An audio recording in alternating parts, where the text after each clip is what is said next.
I also find this to be rather fascinating. When we're talking about big name corporations like Nike, Converse, Mhm. Adidas, Reebok, we can read about this stuff. And obviously, everybody knows the Michael Jordan story at this point. Uh, But first off, how old were you when you were in that room with Adidas? 19. Okay, so you were super, super young.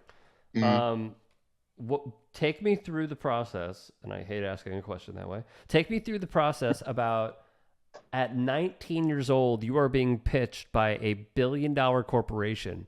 Like what are the intricacies that people don't know that goes on in those rooms?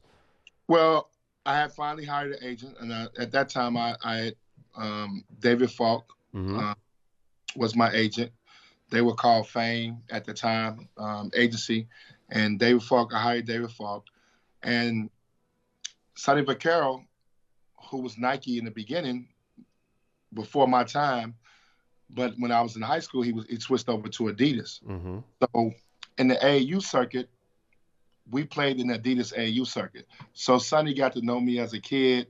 Obviously, I came to his camps. I played in obviously the Adidas Round Ball Classic game, and we just was building a relationship. So when I decided to go pro, and with Sonny helped me out a lot in my decision to go pro, just real quickly. So when I was thinking about after my sophomore year, we win a championship. I'm kind of sitting around at home, and I'm like, man, I'm hearing things. My friends are like, man, you can go pro. I'm hearing it, but I needed to get a real answer to really figure out if I really can go pro. So I reached out to Sonny Vaccarro and I said, Sonny, I'm thinking about going pro. And he was like, listen, I don't advise kids to go pro, but give me a couple days and I'll let you know.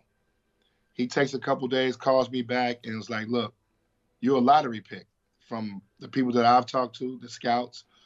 And I took that information to Coach Patino. Coach Patino checked into it, and lo and behold, I was putting my name in the draft. Mm-hmm. But on top of that, because I had the relationship with Sonny, Sonny came to me and said, look, I want you to wear Adidas. I want to offer you a contract, um, and let's sit down and talk. I hired David Falk. Sonny flies in. Come to find out, I'm in a cat fight between Sonny and David Falk over Michael Jordan. It wasn't even about me. It was about Michael Jordan and their beef with Michael. And I mean, it seemed like they was gonna come to blows in that room. Mm-hmm. So you guys imagine, I'm a 19-year-old kid sitting there. I don't know what's going on. I don't have a clue about the whole situation with Michael Jordan, and they arguing and going back and forth. And it was a lady in the room that worked for Adidas named Susie, and Susie Laserbeam, and she basically spoke up and really basically got in between both guys and said that you guys are treating him unfairly. We're not talking about Michael. We're talking about Antoine. We're trying to get a deal done from him. And Sonny apologized. Obviously, David apologized to me. And ironically enough, Sonny ended up offering me more money after that. Maybe because he felt bad that they argued in front of me and made it about Michael Jordan and not about me. But that's a true story in an office room. All of us in there, about 10 people, they fighting like cats and dogs, and we trying to get this deal done. But ultimately, I still end up signing a 5-year deal at that particular time with Adidas after that. But I was a little shell shocked. I mean, I was 19 years old watching these guys go at it was weird, but we ended up getting the deal done, and the Adidas was great to me after that. That's all that matters.